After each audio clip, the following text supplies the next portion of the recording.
sa lahat, bigla na lang nag-amok at ng hostage ng batang babae ang lalaki niyan sa Quezon City.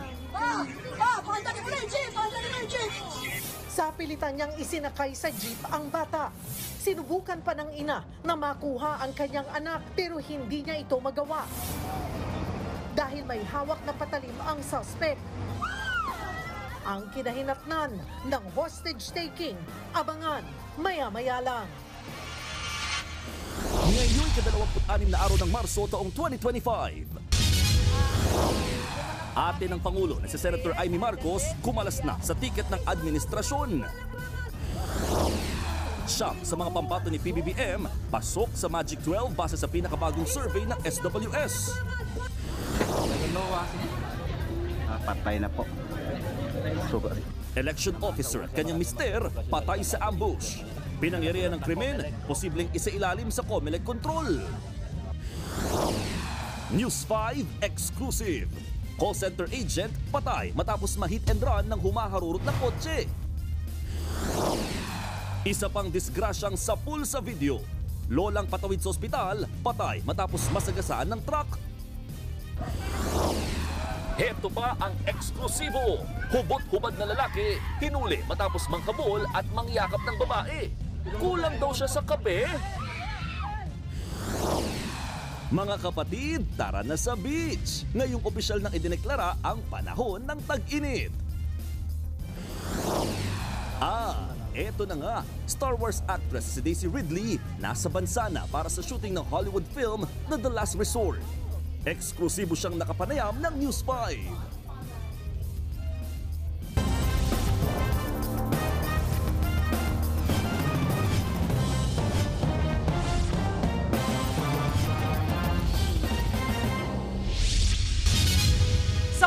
Video kung paano nasagasaan ng truck ang isang lolang tumawid ng kalsada sa Pasig. Dead on the spot ang biktima na papunta sana sa ospital. Labis naman ang pagsisisi ng nakasagasang truck driver. Nasa frontline balitang yan si Ian Suyu. Kuha ang CCTV footage na ito sa C. Raimundo Avenue sa Pasig noong Lunes. Tumawid ang isang babaeng senior citizen habang nakatigil ang mga sasakyan. Nang matapat siya sa truck, umabante na ang truck at nasagasaan ng biktima. Dead on the spot ang 62 anyos na biktimang isang guro. Dito sa mismong kinatatayuan ko nangyari yung aksidente at kung mapapansin ninyo, walang tawiran dito sa bahaging ito. Bukod tangi raw yan ayon sa PNP Pasig dahil karamihan naman daw ng mga intersection dito sa lugar may nakalagay din na pedestrian lane. Sa inisyal na investigasyon, tumawid ang ginang para sana magpa-check up sa katapat na ospital. Ang driver naman ng truck, pinagsisisihan daw ang nangyari. Sa korte na lang po ako magpaliwanag sir. Humingi po ako ng tawad sa kanila at sa nadisgrasya ko po. Pero hindi ko naman po sinasadya. Ayon naman sa isang road safety expert, kailangan daw talaga na maging alerto ang parehong pedestrian at ang driver pagdating sa pagtawid. Pagka pedestrian ka talaga, maging vigilant ka. Maging focus ka sa gagawin mo na magko-cross ka, huwag kang magse-cellphone, walang distraction at kung may pedestrian crossing doon ka tumawid at kung wala naman, maging visible ka sa driver. Nasa kustodiya na ng Pasig Police ang truck driver na mahaharap sa reklamong reckless imprudence resulting in homicide. Nagbabalita mula sa frontline. Ian Suyu, News 5.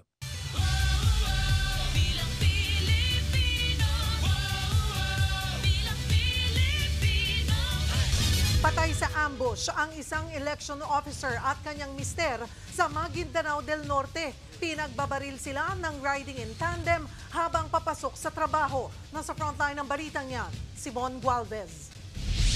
May nakasulat na COMELEC o patay na po. Tinamaan sa ulo. Duguan ng driver ng SUV nang datnan ng mga otoridad sa bayan ng Dato din Sinsuat sa Maguindanao del Norte. Patay. Dinala pa sa ospital ang driver na si Jojo Abo pero dineklarang dead on arrival. Kasama niyang pinagbabaril ang misis na si Maceda Lidasan, isang election officer sa lugar. Namatay rin siya. Base sa investigasyon, papasok sa trabaho mag-asawa ng tambangan ng riding in tandem sa National Highway sa Barangay Makir. Hindi pa matukoy kung sino ang mga namaril. Maring kinundina ng Bangsamoro government ang pamamaslang.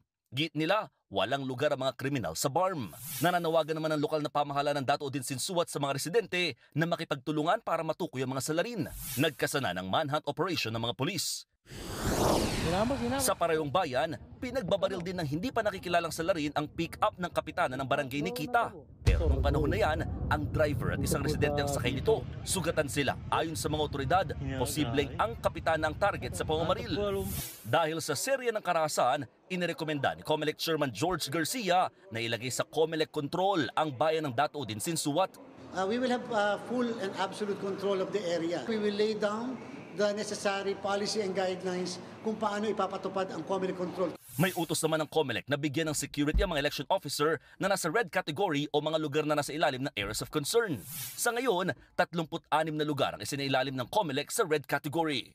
Nagbabalita mula sa Frontline, Mon Gualvez, News 5. Patay ang isang tagabantay sa palengke sa Quezon City matapos siyang pagsasaksakin ng isa pang tauhan.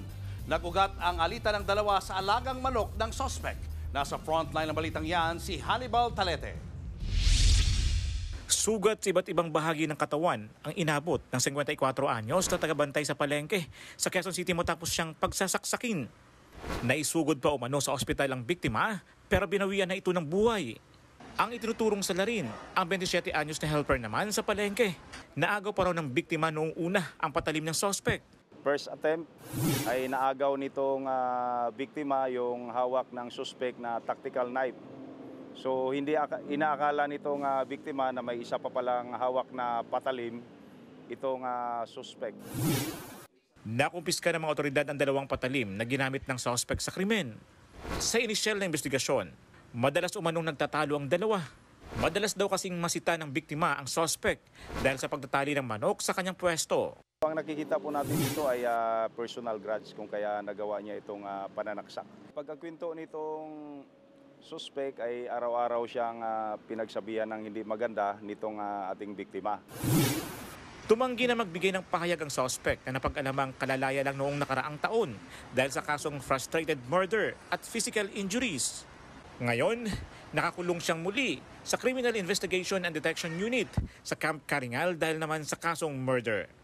Nagbabalita mula sa Frontline, Hannibal Talete, News 5. 137 million pesos na halaga ng shabu na bistong tinago sa loob ng maleta sa Baguio City.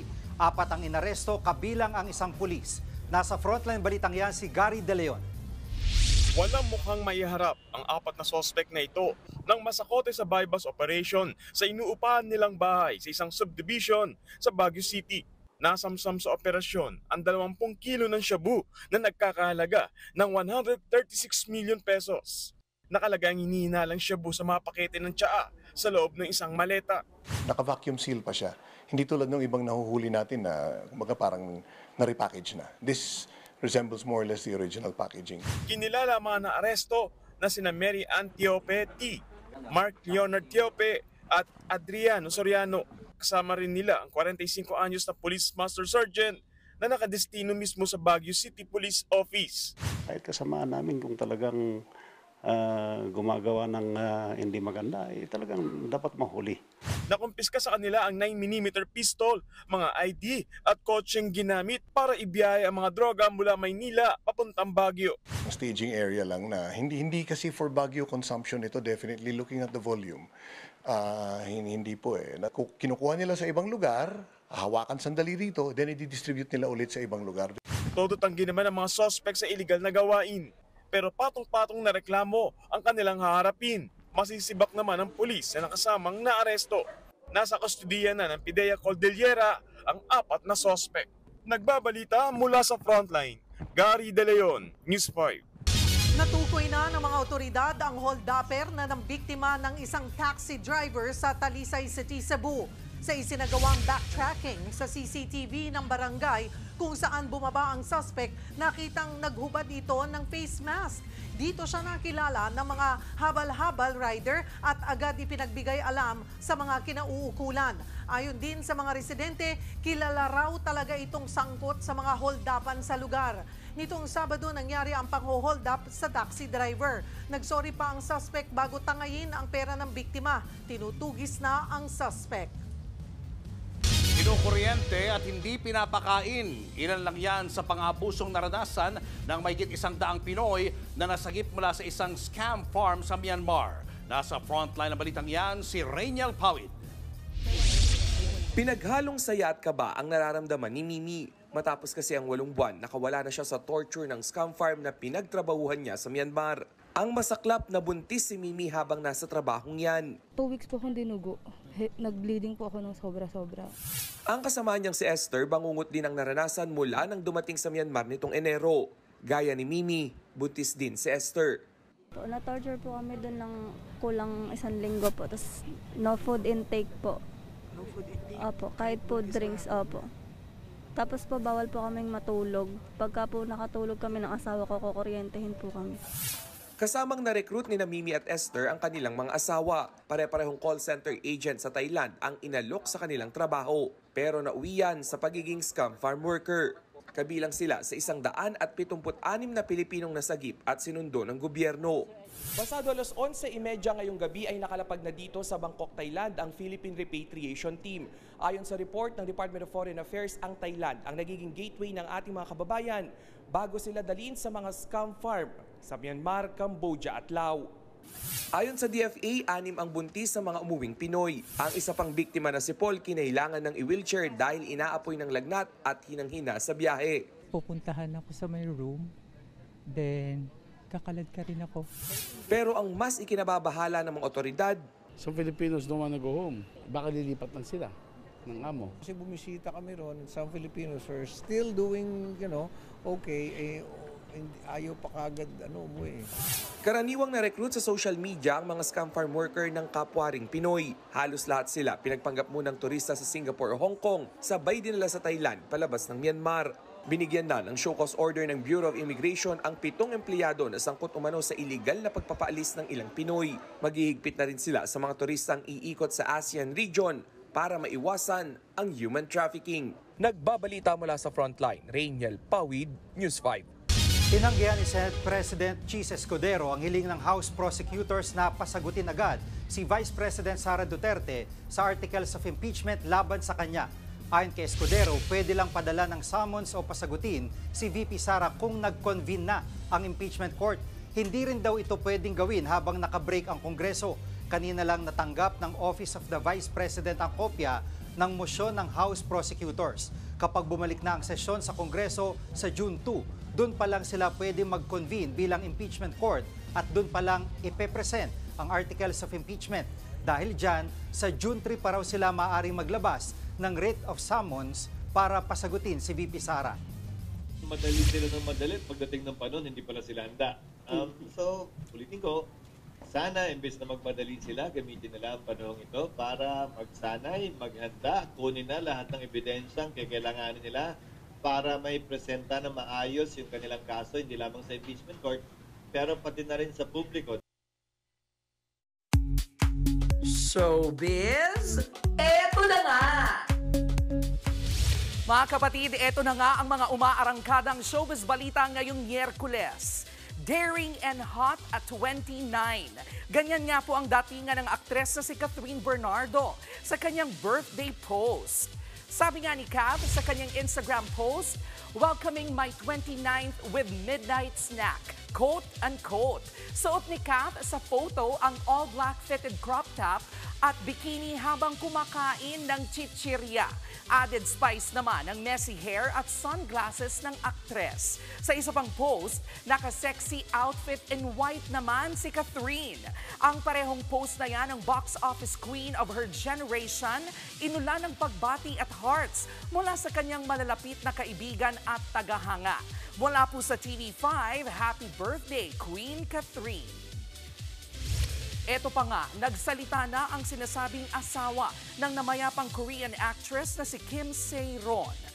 Sa pahayag ng lalaking hindi pinangalanan, inamin niyang nagpakasal sila sa Amerika ni Se-ron nitong January sa isang intimate ceremony na dinaluhan lang ng ilang witnesses. Kasunod po nito, nilinaw niyang hindi totoo ang issue na sinasaktan niya si Se-ron pati na ang umano'y pagpapa-abort ng aktres. Bago po ito, nagsalita rin ang ex-boyfriend ni Se-ron Paglilinaw niya, walang kinalaman ang aktor na si Kim So-yoon sa pagpanaw ng aktres. Posibleng ang problema raw ni Seiron sa pamilya at kanyang asawa ang nagtulak sa aktres na kitilin ang sariling buhay. Dahil pa rin sa pagkakasangkot ni So-yoon sa issue, kinansila ang nakatakda sa nasanang fan meeting ng aktor sa bansang Taiwan. Susunod sa video, nag-amok na lalaki ng hostage ng 2 taong gulang na bata. News 5 exclusive, tumatawid na call center agent patay matapos mabundol ng humaharurot na kotse. Isa pang exclusive, OFW na paalis na ng bansa, naharang sa NAIA matapos makitaan ng mga bala sa kanyang bagahe. At ang exclusive interview ng News 5 sa Hollywood star na si Daisy Ridley na nandito na sa bansa para sa shooting ng pelikulang The Last Resort. Abangan ang lahat ng yan sa pagbabalik ng Frontline Pilipinas.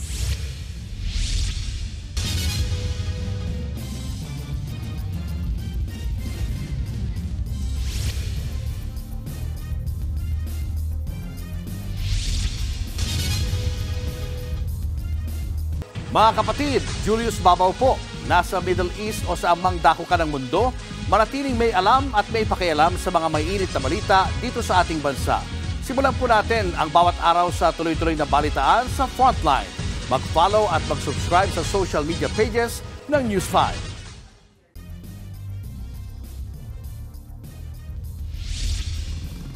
News 5 exclusive sa pulsa video, ang lalaking nakahubot-hubad at pilit na nangyayakap ng isang babae.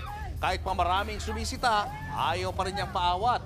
Ang kinainatnan ng tagpong yan, alamin maya-maya lang. Patay naman ang isang call center agent matapos mabundol ng humaharurot na kotse sa Quezon City. Sapul naman sa CCTV ang pagtakas ng nakadisgrasyang driver. Nasa frontline na balitang yan si JC Cosico, exclusive. Sa kuha ng CCTV, makikita ang lalaking yan na bumaba ng FX saka tumawid sa pedestrian lane sa bahagi ng Quirino Highway sa Novaliches, Quezon City. Nang biglang, tumilapon siya ng mabundol ng humaharurot na puting sasakyan. Tumama sa concrete barrier ang biktima, habang ang nakabanggang sasakyan tumakas. Mabilis po yung kotse na naka-aksidente doon sa kaigan sa talagang tumama talaga yung ulo niya, yung katawan niya doon sa barrier at nakatalagang lantang gulay na yung katawan. Kinilala ang biktima na si Den Adrian John Viaje, 29 anyos, isang call center agent. Sinubukan pa siyang dalhin sa ospital pero binawian din ng buhay. Labis ang hinagpis ng mga naulila ni Viaje. May anak siyang 2. Baby pa, kapapanganak pa ng asawa sa Quezon. Sabi niya walang iwanan eh. Pinatilapon yung anak ko. Panawagan pa ng ina ng biktima, sumuko na sana ang nakapatay sa kanyang anak. Pinaghahanap na rin ng mga otoridad ang nakabanggang driver. Nagbabalita mula sa Frontline, JC Cosico, News 5. Mismo kay Senator Amy Marcos na nanggaling, hindi na siya bahagi ng senatorial slate ng administrasyon dahil daw yan sa pagkakaiba ng kanilang prinsipyo at paninindigan. Nasa Frontline balitang yan si Mean Los Baños. Tuluyan ang kumala sa alyansa para sa bagong Pilipinas ang kapatid ng Pangulo na si Senator Amy Marcos. Sa isang pahayag, sinabi ng senadora na hindi na niya magagawang mangampanya at tumuntong sa iisang entablado kasamang iba pang kasapi ng alyansa. Tulad daw ng sinabi niya noon, mananatili siyang independent candidate. May mga hakbang daw kasi na ginawa ang kasalukuyang administrasyon na salungat sa kanyang paninindigan at prinsipyo. Sasabihin niya raw ito sa mga susunod na araw. Nitong nakaraang linggo lang ng pangunahan ni Senator Amy ang pagdinig ng Senado kaugnay sa pagkakaaresto kay dating Pangulong Rodrigo Duterte. Sa pagdinig ng Senado nitong nakaraang linggo, makailang beses in-invoke nila DILG Secretary John Vic Remulla at siya si Secretary Boying Remulla ang tungkol sa executive privilege. Yan ay nung hingan sila ng detalye kaugnay sa di umano'y pagpupulong ni Pangulong Marcos at ng ilang miyembro ng gabinete bago ang pag-aresto kay dating Pangulong Duterte.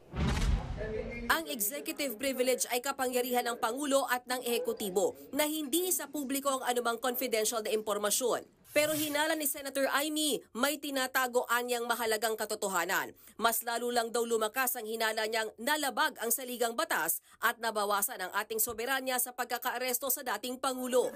Mula nang maaresto si Duterte, ilang beses nang hindi sumipot si Senator Amy sa mga campaign rally ng alyansa. Pero dati, lagi siyang kasama sa ini-endorso ni PBBM. 12-0 po, i-shade nyo na kagad para sa alyansa. Mabuhay ang alyansa para sa bagong Pilipinas!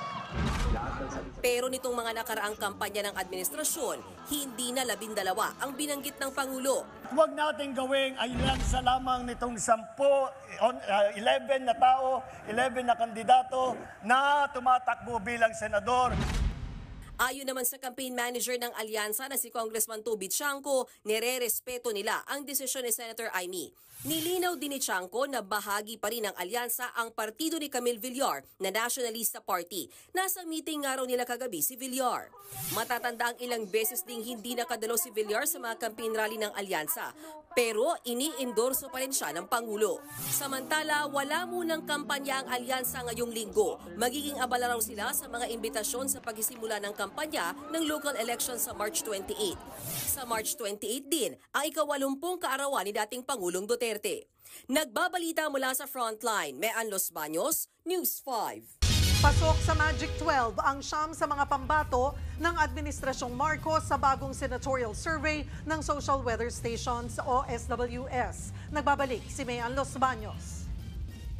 Sa bagong survey ng Social Weather Station sa SWS nitong Marso, nangunguna pa rin sina Senador Bongo at ACT-CIS Party List Representative Erwin Tulfo na parehong nakakuha ng 42% na voter preference. Pareho namang nasa ikatlo at ika-4 na pwesto ang broadcaster na si Ben Tulfo at dating Senate President Tito Soto. Solo naman sa top 5 ang re-electionist na si Senator Lito Lapid. Top 6 hanggang 10 naman ang iba pang re-electionist na Senators Bong Revilla at Pia Cayetano. Pati si dating Senador Ping Lacson, Senador Bato de la Rosa at TV host si Willie Revillame. Nasa 11th to 13th place naman sina Makati Mayor Abby Binay, dating Senador Manny Pacquiao at Las Piñas Representative Camille Villar. Siyam sa mga pambato ng Administrasyong Marcos ang pasok sa Magic 12. Tanging si Senator Go at De La Rosa lang ang pasok sa survey mula sa ticket na ini-endorso ni dating Pangulong Duterte. Nasa 14 at 15 pwesto naman sa survey ang mga dati na ring senador na sina Kiko Pangilinan at Bam Aquino, habang ang kapatid ng Pangulo at re-electionist din na si Senator Amy Marcos nasa 16 na mula sa 14 na pwesto niya noong Pebrero. Isinagawa ang survey sa 1,800 respondents sa buong bansa noong March 15 hanggang 20. Ilang araw matapos arestuhin si dating Pangulong Rodrigo Duterte. Ayon sa Strat-based group na siyang nagkomisyon sa survey, mas malakas ang mga pambato ng administrasyon dahil napagkaisa ni PBBM ang malalaking political party sa bansa. Ito raw ang rason kaya malakas ang bentahe nila kahit nabuwag na ang unity team ng mga Marcos at Duterte. Nagbabalita mula sa Frontline, Mean Los Baños, News 5. Nang hostage ng 2 taong gulang na babae ang isang lalaki sa Quezon City. Naaresto ang suspect matapos kuyugin ng taong bayan. Nasa Frontline ng balitang yan si Hannibal Talete. Nagkagulong ilang residente nang i-hostage ng lalaking may hawak na kutsilyo ang 2 taong gulang na babae sa barangay Pasong Tamo sa Quezon City. Ilang sandali pa, sumakay na ng jeep ang lalaki habang hawak pa rin ang bata. Kasama pa ng suspect ang nanay ng bata at ang lolo nito na nagmaneho ng jeep. Sa kuha ng CCTV, kitang dumaan ng jeep sa Visayas Avenue habang nakasunod sa ambulansya. Alinsunod daw yan sa hiling ng suspect. Sinubukan ng ina na makuha ang anak mula sa suspect pero winasiwas nito ang kutsilyo sa bata. Pagdating sa elliptical road, napahinto ang jeep at makikitang di na mapakali ang suspect. Kalaunan ay lumipat ang suspect at umangkas sa isang motorsiklo. Pero bigla niyang pinagsusuntok ang rider kaya sumemplang sila. Doon na nakakuha ng tiyempo ang mga barangay official para mahuli ang suspect at masagip ang bata. Tumagal ng halos 2 oras ang hostage taking. Isinakay sa ambulansya ang bata na nagtamo ng gasgas sa dibdib.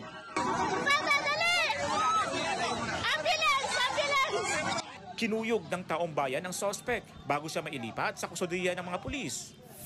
Hindi pa natapos ang pag-aamok ng sospek dahil habang nasa loob ng police mobile, nagpumiglas ito at binasag ang salamin.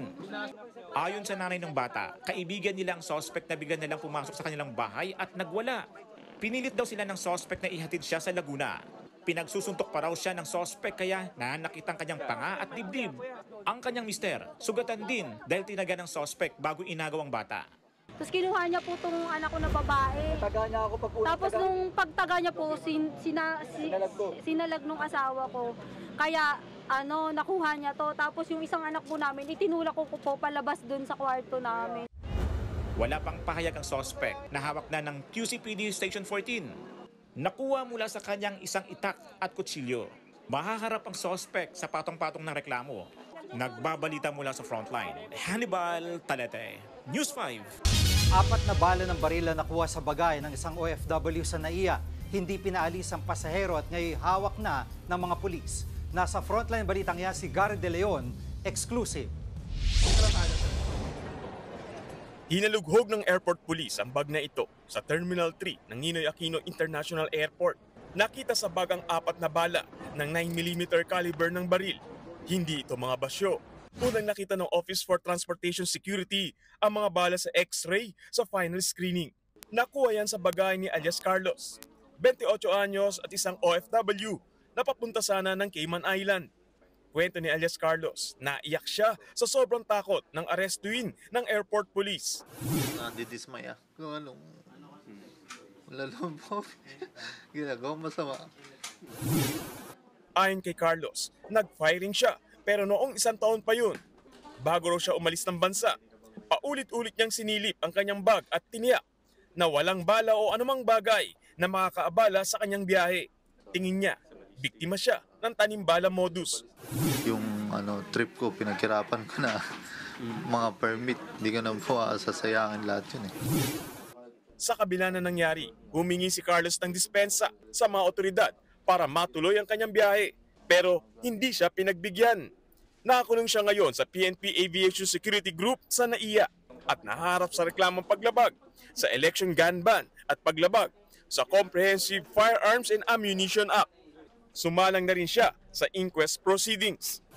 Sabi ng airport police, 1 hanggang 3 pasahero ang nahaharang nila rito sa Terminal 3 na may dalang bala. Pero karamihan daw ng mga ito ay mga amulet o agimat lamang ang pinaggagamitan. Kaya sila ay pinapayagan ring makaalis ng ating bansa. Yun nga lang, ang kay Carlos ay kakaiba daw ang sitwasyon kaya kinakailangan idetermina ng pulis kung ito ay sasampahan ng kaso.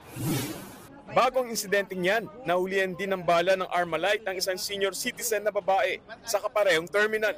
Gaya ng kay Carlos, hindi rin basyo ang nakitang bala sa final screening ng bagahe. Tingin ng pasahero, tinarget din siya ng tanimbala modus. Ayon sa pamangkin ng senior citizen, bago sila dumaan sa screening, ay tinulungan sila ng ilang porter sa airport para bitbitin ang kanilang gamit. Nakita nila na senior na tapos nag-wheelchair pa. Kaya siguro parang naging target nila yung kita ko. Kala siguro nila hindi na makapag-isip ng maayos gaano.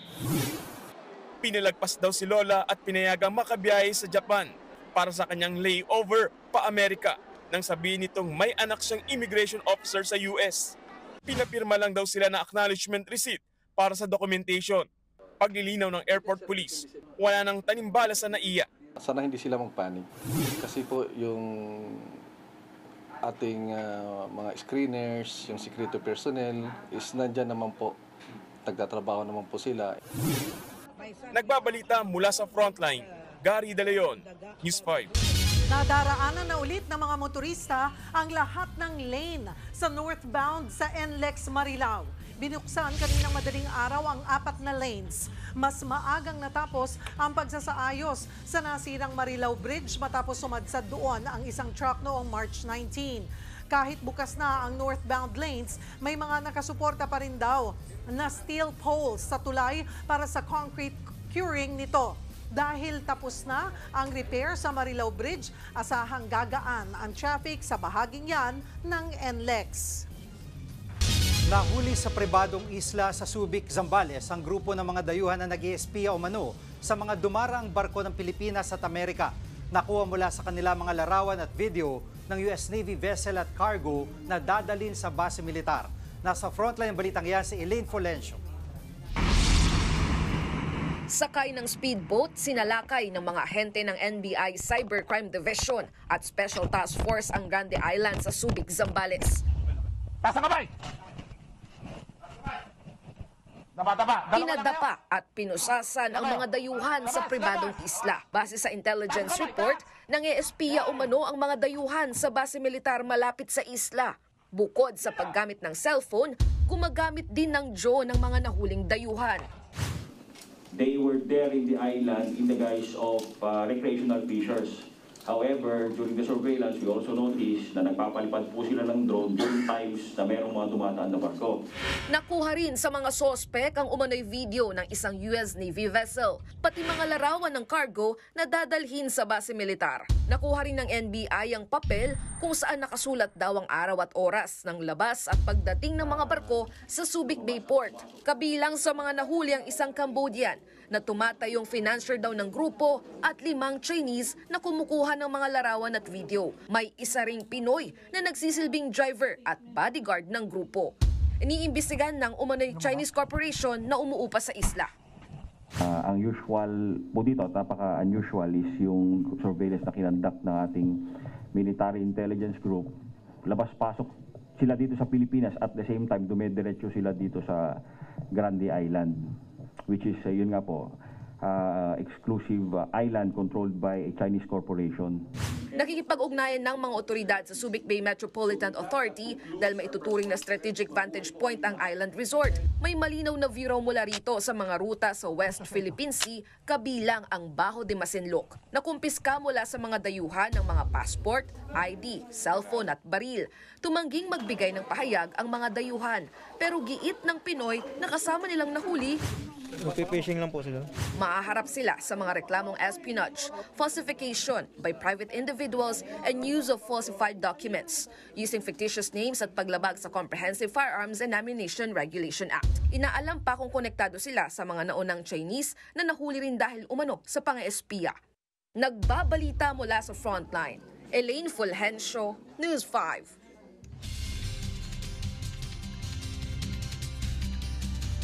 Update naman tayo sa lagay ng panahon kasama ang ating weather frontliner na si Alvin Pura. Alvin, welcome to Frontline Pilipinas.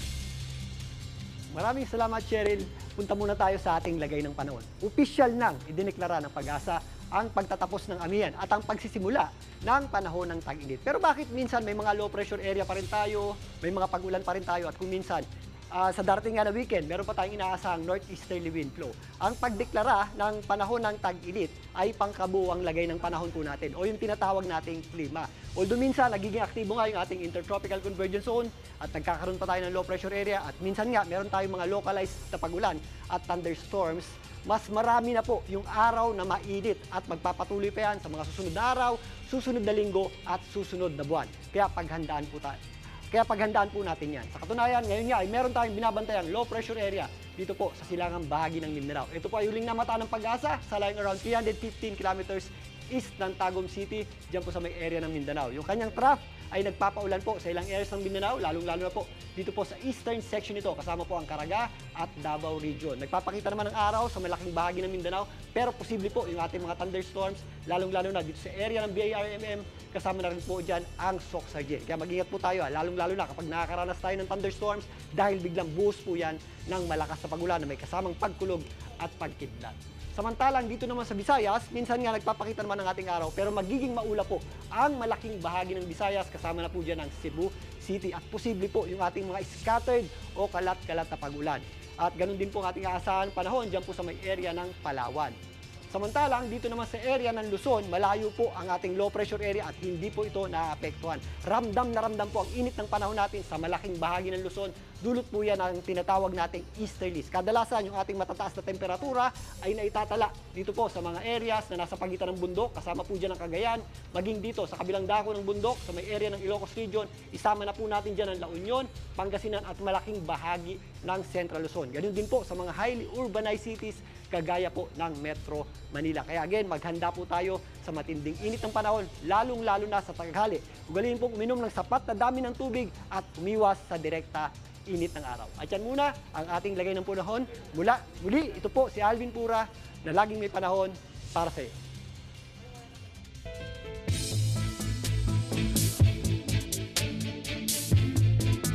Halos 200 ebidensyang sinumite ng prosekusyon laban kay dating Pangulong Rodrigo Duterte sa International Criminal Court o ICC. At live mula sa The Hague, Netherlands, nasa frontline balitang yan si Jovi Francisco. Jovi, anong naging reaksyon ng kampo ni dating Pangulong Duterte? Sige, base na rin yan sa utos ng ICC na dapat ay i-share o ipakita at ihayag ng prosecution panel sa defense team ni dating Pangulong Rodrigo Duterte ang mga listahan o tala ng kailang ebidensya. Wala pa tayo nakuha reaksyon mula doon sa panel na dumedepensa para sa dating Pangulo dahil sila ay binubuo pa lamang. So para sa iba pa mga detalye, na ito ang report. Kahit ibang opinyon ng dating Pangulong Rodrigo Duterte sa kasong kinakaharap niya sa International Criminal Court, tuluyan ng gumugulong ang proceeding sa kasong Crimes Against Humanity. Ilang araw matapos maglabas ng deadline ng ICC Pretrial Chamber 1 sa prosecution at defense teams para magsumite ang mga ito ng ebidensya at mga witness, nag-post ng update ang ICC sa kanilang website. Lumalabas na nagsumite na ang prosecution team ng 181 items na may tuturing na ebidensya. Confidential ang mga ito. Sa Abril ang deadline para magsumite ng mga ebidensya ang dalawang panig. Nagbigay naman ng update si Vice President Sara Duterte sa binubuo niyang legal team. Hindi pa mabuo yung team kasi we're waiting for papers for other lawyers. Wala pa pong Filipino lawyers ngayon. Yun ay ginagawaan pa ng shortlist. Sa ngayon, tanging ang British-Israeli lawyer na si Nicholas Kaufman pa lang ang kumpirmado. Una nang sinabi ni Kaufman na tiwala siyang mababasura ang kaso ni Duterte sa ICC.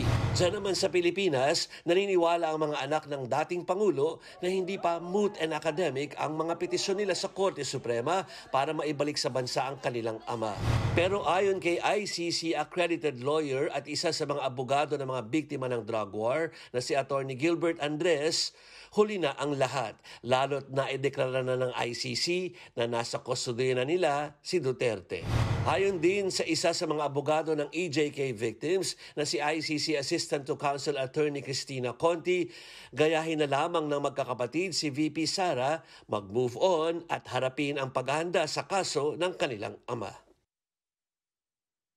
Gigi, naantabayan natin dito sa The Hague si Vice President Sara Duterte upang tanungin lalo't may mga balita nga dyan sa Maynila tungkol sa pagsasaman or gustong pagsaman sa kanya dyan ng Congress tungkol doon sa impeachment. Pero sinabi na rin sa atin sa kanya mga pahayag dito sa The Hague ng Vice Presidente na siya ay nanatili rito dahil hindi pa nga buo yung legal team ng kanyang ama at kailangan muna niya itong buuin para ma-endorso sa kanyang mga kapatid. Gigi. Maraming salamat, Jovi Francisco, live mula sa The Hague, Netherlands. Showbiz, eto na nga! Mga kapatid, eto na nga. Dumating na sa bansa ang Hollywood actress na si Daisy Ridley. Bibida nga po si Ridley sa MVP-produced movie na The Last Resort. At ang filming location, dito nga po sa Pilipinas. Nasa frontline ng balitang yan, si MJ Marfori exclusive. Mula sa isang galaxy far, far away hanggang sa ating paraiso, lumanding na sa bansa ang Hollywood actress na si Daisy Ridley para sa pagsisimula ng production ng Hollywood movie na The Last Resort. Mabuhay! Welcome to the Philippines. Mabuhay. Oh my gosh. Oh, first thoughts upon landing? Warm, very beautiful, and I'm excited to see the islands later today. First time sa Pilipinas ni Daisy na sumikat ng husto bilang ang Jedi na si Rey sa Star Wars. At kung sanay tayong makita siya sa maaaksyong eksena, abangan na raw ang iba pang side niya dahil romantic comedy ang pelikulang gagawin niya. Ang The Last Resort na isinulat ni Karen McCullough na utak sa likod ng Legally Blonde. Under the direction naman ito ni Donald Petrie na siya namang gumawa ng 10 Things I Hate About You. Gaganap si Daisy bilang si Brooke, ang umaasang heiress sa hotel empire ng kanyang ama. Kaya mapapadpad siya sa Pilipinas para patunayan na makakahanap siya ng worthy resort para mapalawak ang kanilang hotel empire. Dito niya makikilala si Ben, ang charming expatriate pilot na gagampanan naman ni Alden Ehrenreich. Bumida rin si Alden bilang si Han Solo sa Solo, A Star Wars Story at naging parte ng Oscar Award-winning film na Oppenheimer. It's really wonderful to be on a project that's actually filming here and set here and bringing eyes to the Philippines. I love the script. I've also never done a rom-com before. Kasama dumating ng aktres sa isla, ang asawa at kapwa-aktor na si Tom Bateman, ang MVP Group Executive Producer na si Bong Santamaria Jr. at ang writer na si Karen. You were born here. Yes, in Subic Bay. And I was told, I don't have this written in stone, but I was told I was the biggest baby ever born in Subic Bay. Tampok din sa Hollywood movie na The Last Resort ang Filipino cast na si Techi Agbayani, Maylene Dizon, Dylan Minor, Richie Chan, Rairi Sofia at Tonton Gutierrez. Meron ding surprise cast mula pa sa Hollywood. Nagbabalita mula sa Frontline, MJ Marfori, News 5. Susunod, pinalayas na kasambahay, ninakawan ng dati niyang amo. Babala sa mga pogi. Baka mabiktima kayo sa love scam gaya ng sinapit ng isang kilalang TV host. At magka-champion na kaya ang Ginebra o makakabawi pa ang TNT? Aksyon sa Game 6 ng PBA Finals, silipin natin live. Yan at iba pa sa pagbabalik ng Frontline Pilipinas.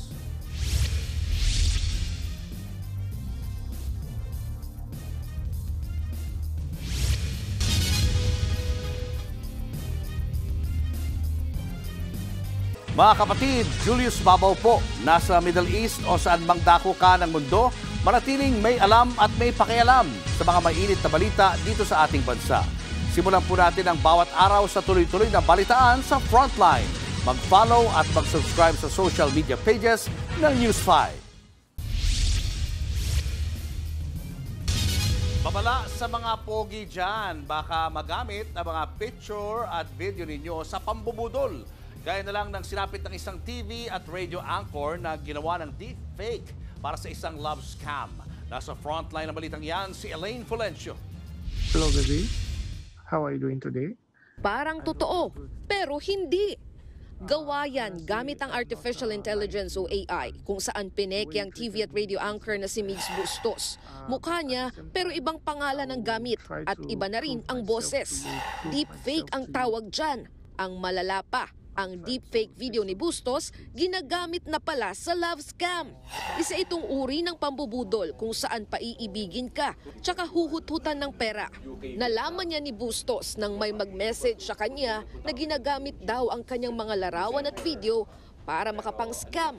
Aabot sa $200,000 o katumbas ng higit 11.5 million pesos ang nakuha ng scammer sa biktima. Merong konting worry or fear na paano nila napapenetrate yung network ko. So, yun po, ang una ko po talagang instinct is to be able to file to the authorities. Kasi wala naman akong ginagawang masama, hindi naman ako nagsusolicit ng pere. Ayon sa NBI, madalas na mga sikat na personalidad gaya ng artista at social media influencers ang ginagawa ng deepfake para makapang-scam. Yan ang mga kinukuha nila. Dahil nakaka-influence sila ng tao, naniniwala agad yung mga tao at nakakakuha sila ng pera, no? Na walang kamalay-malay yung biktima. Sa ngayon, inihahanda na ang reklamong computer-related identity theft laban sa sinasabing scammer. Nagbabalita mula sa Frontline, Elaine Fulgencio, News 5. May nagbabalik para maghatid ng latest updates sa Frontline ng sports. Narito muli ang kapatid nating si Denise Tan. Welcome back, Denise. Thank you, Cheryl. End or extend. Yan ang drama sa Game 6 ng PBA Commissioner's Cup Finals. Pwede nang tapusin ng Ginebra ang serye habang lalaban naman ang TNT Tropang Giga para sa survival. Live mula sa Smart Araneta Coliseum, nasa frontline ng balitang yan si Ian Suyun. Ian?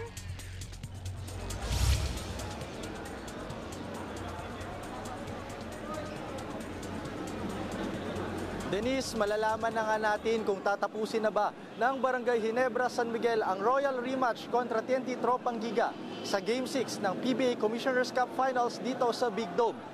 Bagamat nagsimula ang serye na may 2-1 advantage ang Tropang Giga, tila nag-iba na ang ihip ng hangin dahil ngayon ay abante na ang Ginebra 3-2. Natunghayan ng milyong-milyong fans ang Never Say Die spirit ng Ginebra at nakuha ang critical 73-66 victory noong Game 5. Isang panalo na lang ang kailangan ng Gene Kings para makuha ang championship. Kahit nagpapagaling sa injury, nag-ala beast mode si Ginebra import Justin Brownlee at naka-double-double pa with 18 points and 14 rebounds. Ang TNT naman, nasa must-win mode na ngayon. Yun nga lang, kailangan nilang mag-regroup matapos magkagusot sa pagitan ni TNT head coach Chot Reyes at big man Poy Eram.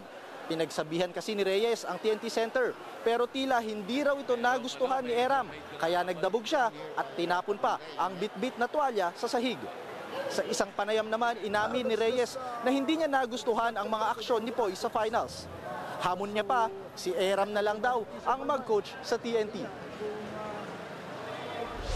Denise, kung makukuha nga ng Ginebra ang kampyonato ngayong gabi, ito ang kanilang magiging first championship kontra sa TNT in their last 3 finals matchups. Pero tignan natin, malay natin makakuha ng buwelo ang Tropang Giga at maitabla ang serye sa 3-3. At kung sakaling tumabla ang serye, do or die Game 7 tayo sa Biyernes. At yan muna ang latest mula dito sa Big Dome. Denise? Maraming salamat, Ian Suyu. Huwag kayong aalis, may sports news pa tayo mamaya. Susunod, Remittance Center tinangkang pasukin ng mga armadong lalaki. Lalaking kulang daw sa kape, hubot-hubad na ng habol ng babae sa Quezon City. At Korean superstar na si Song Joong Ki bibisita sa Pilipinas. Tutok lang mga kapatid, magbabalik pa ang Frontline Pilipinas. Mga kapatid, Jig Manikad po, nasa Middle East o saan mang dako ka ng mundo manatiling may alam at may pakialam sa mga mainit na balita dito sa ating bansa. Simulan natin ang bawat araw sa tuloy-tuloy na balitaan sa Frontline. Mag-follow at mag-subscribe sa social media pages ng News 5. Arestadong 2 lalaki matapos subukang pumasok sa isang remittance center at sanglaan na may dalang baril. Nasa Frontline balitang yan ang ating Mindanao correspondent na si Bril Montalvo. Agad pinadapa at kinapkapan ng mga pulis ang lalaking ito sa harap ng isang remittance center at pawn shop sa Davao City nitong Martes ng umaga. Ang isa niya pang kasamahan pinadapa rin at pinusasan. Nakuha mula sa kanya ang isang baril at mga bala nito. Nadakip ang 2 suspect matapos makatanggap ng report ang mga pulis tungkol sa armadong riding in tandem na umaaligid sa sanglaan. Dahil dyan, naagapan ang posibleng masamang balak ng mga suspect. Hindi naman malinaw kung ano nga ba ang pakay ng dalawa. Base sa investigasyon na pag-alamang ang isa sa mga inaresto ay empleyado pala ng sanglaan. Tumanggi siyang magsalita. Pero mahaharap siya sa reklamong paglabag sa Comprehensive Law on Firearms and Ammunition at Election Gun Ban. Habang ang kasamahan niya reklamong obstruction of justice ang haharapin. Nagbabalita mula sa Frontline, Bril Montalvo, News 5, Mindanao. Showbiz, eto na nga! Mga kapatid, eto na nga. Sa kauna-unahang pagkakataon, bibisita po sa bansa ang Korean superstar na si Song Joong Ki. Sa May 24 sa MOA Arena, nakatakdang gawin ang first fan meet ni Joong Ki kasama po ang kanyang mga Pinoy fans. Ang fan meet announcement kasunod ng pagpapakilala sa aktor bilang bagong global ambassador ng isang network marketing corporation. Nakilala at sumikat si Joong Ki sa kanyang mga K-series na Descendants of the Sun at Vincenzo. At yan nga po ang ating mga showbiz update ngayong Miyerkules. See you tomorrow mga kapatid. Ako po si Jervy Wrightson. Susunod, Mayon Volcano, plano raw lagyan ng mga pailaw para aesthetic. At 4 na kupunan na magbabakbakan sa semifinals ng PBL All-Filipino Conference, kumpleto na. Marami pa kayong mga balitang dapat malaman sa pagbabalik ng Frontline Pilipinas.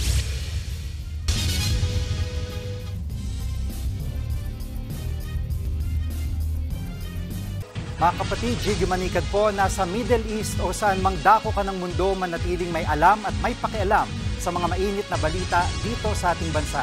Simulan natin ang bawat araw sa tuloy-tuloy na balitaan sa Frontline. Mag-follow at mag-subscribe sa social media pages ng News 5. Mainit na pinag-uusapan ngayon ang planong pagpapailaw para gawing aesthetic ang Bulkang Mayon sa Albay. Pero marami ang bumabatikos dyan. Nasa frontline ng balitang yan, si Brian Basa. Aesthetic kapag pinailawan nga ng ganito ang Bulkang Mayon sa Albay.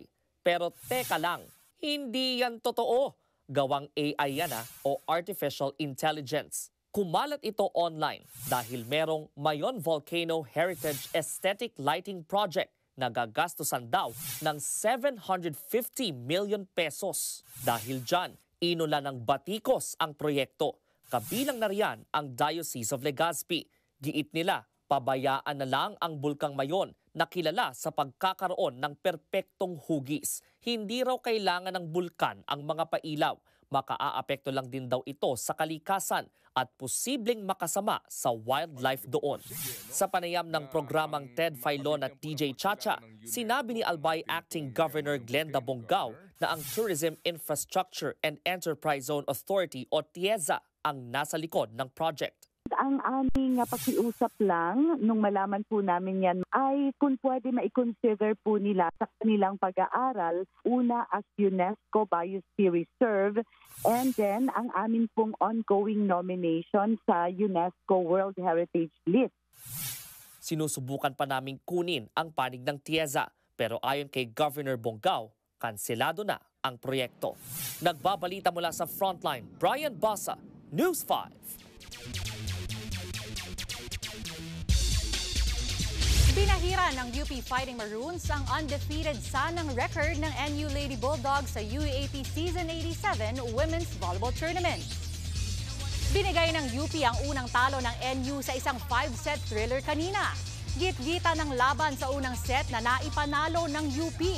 Nakuha naman ng NU ang dalawang sumunod na set pero hindi na sila pinabawi ng Fighting Maroons sa 4th at 5th set. Nagpakitang gila si Ninia Itang na naka 30 points para pangunahan ng UP.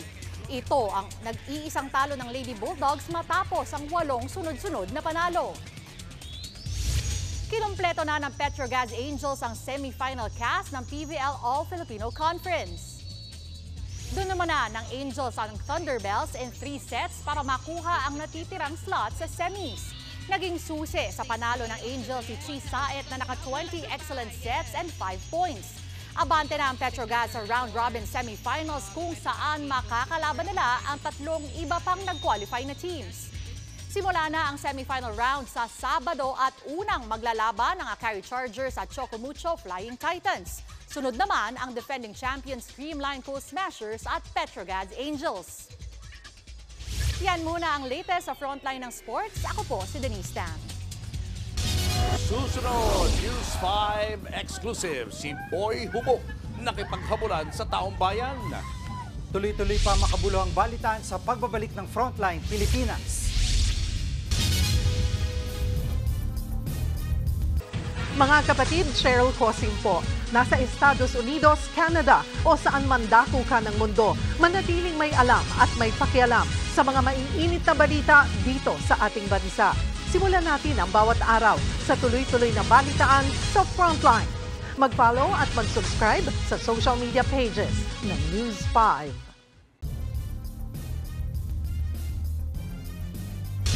Dahil lang hindi nabigyan ng kape, abay, nag-beast mode ang isang lalaki sa Quezon City. Hubot-hubad siyang nagwala sa harap ng mga residente. Lalo pang nagkagulo nang bigla siyang mangyakap ng babae. Nasa Frontline balitang yan si Gar De Leon, exclusive. Agaw eksena ang hubot-hubad na lalaking yan sa harap ng tindahan sa Barangay Pasong Tamo sa Quezon City. Nakikipagpatintero siya sa isang lolong may hawak na pamalo. Pero panay ang labit ng lalaki at nang aamba pa. Lalo pang nagkagulo nang mangyakap ng babae ang nakahubad. Tulungan mo pa, tulungan mo pa. Nakipaghabulan ng lalaki sa mga residente. Itinulak pa niya ang isang lolo. Natigil lang ang habulan nang sipain at madapa ang lalaking hubot-hubad. Dito na siya iginapos. Yung anak mo niyapaus! Niyapaus! Hindi ganun!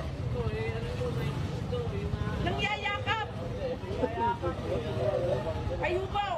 Ayaw bitawan! Kwento ni Libring Castillo na may-ari ng tindahan. Alas 5 ng madaling araw nang sumulpot ang lalaki. Maayos raw ang suot nito pero biglang nagubad at naghanap ng pagkain sa basurahan. Binigyan naman nila ng pandesal at tubig pero humirit pa raw ng kape si kuya. Yun nga lang. Humingi rin ng kape. Hindi lang agad nabigyan ng kapatid ko ng kape. Nagwala, naghubad na talaga. Dahil nga nagwala, binigyan na siya ng kape kaya kumalma saglit. Pero nabis mode ulit ang lalaki ng tuksuin ng mga residente. Nahimasmasan na lang ang lalaki nang dalhin siya sa barangay. Sa base doon sa nakita namin, ganoon talaga po. Ano sir? Na naka-influence talaga yung droga. Positive. Ayon sa ina ng lalaki, dati nang nirehab ang kanyang anak dahil sa droga. Hindi niya raw alam na gumagamit pa rin ito. Dahil dyan, muling ipaparehab ang lalaki. Sa ngayon, isa sa ilalim muna siya sa assessment sa National Center for Mental Health sa Mandaluyong. Nagbabalita mula sa Frontline, Gary De Leon, News 5. At yan ang mga balita at impormasyong dapat nyo malaman sa araw nito. Mga balita para sa may alam at may pakialam. Kami ang inyong mga kasangga sa Frontline, Pilipinas.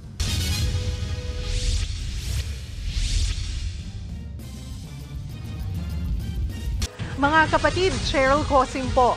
Nasa Estados Unidos, Canada o saan mang dako ka ng mundo, manatiling may alam at may pakialam sa mga mainit na balita dito sa ating bansa. Simulan natin ang bawat araw sa tuloy-tuloy na balitaan sa Frontline.